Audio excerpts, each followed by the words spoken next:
Bien évidemment, sinon ça va durer jusque tard. Voilà. Monsieur le Premier vice-président, allez-y, Monsieur le Président.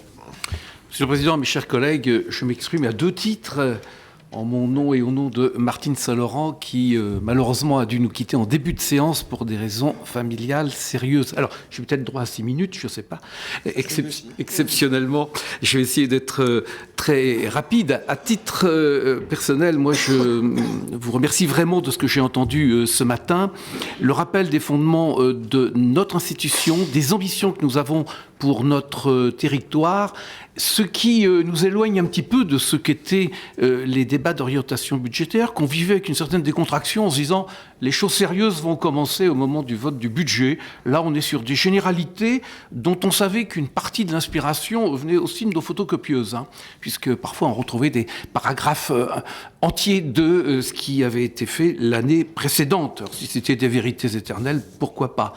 Ici, dans ce débat d'orientation, on nous propose vraiment le principe de réalité, de tenir compte des contraintes budgétaires extrêmement lourdes qui sont celles de nos collectivités, nous le savons aussi dans nos communes, de tenir compte, et ça, il pourrait y avoir la tentation de l'oublier, des nouvelles lois, la loi NOTRe, d'autres lois aussi, qui forcément nous obligent à redéployer un certain nombre de nos activités, mais aussi et surtout cette volonté d'être efficace et réaliste. Je n'ai pas voulu tout à l'heure reprendre la parole directement après Francis Caurel, mais il a eu raison de poser le débat, parce que ça peut éclaircir aussi le regard que nous portons sur l'action qui a été faite avant la nouvelle majorité. Ça n'a jamais été dans le cadre du dénigrement, de ne pas comprendre et même de ne pas dire ce qui était bien.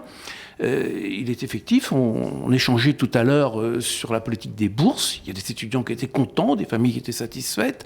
Dans le domaine du développement durable, combien d'opérations qui, prises individuellement, sont intéressantes. Mais, et combien de fois ai-je eu l'occasion de le souligner, de dire, au total, est-ce que, au travers de tous ces dossiers à la Pyrrhus, je dirais par exemple dans le domaine de l'environnement, est-ce que le contexte environnemental de notre département s'est amélioré ou non ?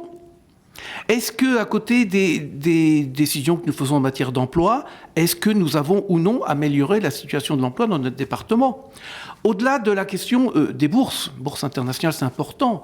Est-ce que nous avons ou non amélioré la situation de l'offre universitaire, de formation universitaire dans notre département ? Et Francis sait à quel point, moi, j'ai un très profond regret d'avoir le sentiment d'avoir vu passer le train au moment où c'était peut-être encore possible. Nous avons probablement laissé passer les ambitions universitaires que nous pouvions développer dans ce territoire, si importantes et pour les jeunes, et pour les familles, et pour la qualité de notre territoire. Alors, bien entendu, il y a certaines réalisations, mais au total, est-ce que nous sommes un territoire de premier ordre dans le domaine universitaire ou pas ? Voilà quel est le changement. Et puis, le président a eu un mot admirable, nous ne sommes pas la compagnie des pompes funèbres du département. Voilà. Il y a vraiment la volonté de se battre pour quelque chose qui dépasse même notre institution, qui est de dire, nous voulons rester un territoire de premier cercle. Nous voulons demain pouvoir faire jeu égal avec les métropoles dont on voit bien qu'elles se développent à nos côtés. Et la seule solution, l'unique solution d'offrir aux citoyens et aux territoires de notre région d'avoir cette possibilité de ne pas être satellisés, c'est le départementalisme. Et moi, je suis très heureux de ce qui a été rappelé ce matin à cet égard. Martine Saint-Laurent, qui est extrêmement consciencieuse, m'a laissé une petite note, alors dont je vais vous donner la substantifique moelle, mais dont elle aurait certainement pu, mieux que moi, vous donner les détails, en rappelant que dans son domaine de compétences, la politique départementale serait d'abord axée sur le patrimoine, alors avec notamment un plan patrimoine qui doit être développé en ciblant, là aussi en essayant de sortir de la logique de guichet, de saupoudrage, en développant des stratégies, cibler les types de patrimoine qu'il faut soutenir, réviser en conséquence nos régimes d'aide et de définir les nouveaux modes de collaboration avec l'État et avec de nouveaux partenaires, comme par exemple la Fondation du patrimoine. Nous nous appuierons, comme par le passé, sur notre service de conservation départementale du patrimoine qui remplit un travail tout à fait méritant et remarqué. Je sais que personnellement, elle est extrêmement attachée, puisque je l'ai vu développer cette même politique au sein de notre communauté.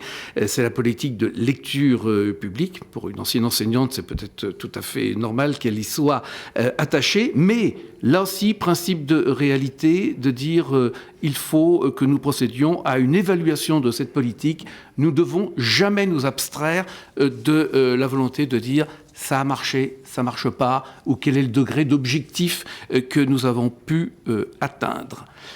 Les archives départementales, comme vous le savez, dépendent du département, avec deux axes principaux, la conservation des fonds et le service aux usagers, qui évolue, qui connaît un très grand succès. Pour cela, il y aura un effort complémentaire en matière de numérisation qui sera poursuivi, et le développement d'un site internet, puisque vous savez que les archives sont à la fois fréquentées par des personnes qui sont animées par un esprit purement scientifique, très approfondi, et il faut permettre de le faire, et aussi, c'est très légitime, toutes les personnes qui sont à la recherche de leurs racines, et les consultations qui sont faites à cet égard, c'est extrêmement sympathique, c'est probablement très utile, mais ça peut être un péril pour la conservation des archives, ce qui fait que le développement d'un site internet est peut-être le moyen de concilier les deux préoccupations.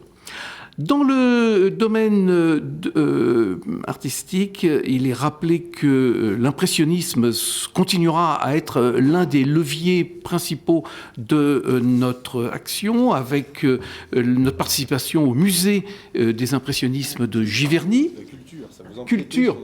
Oui, mais je vais faire peur à un collègue.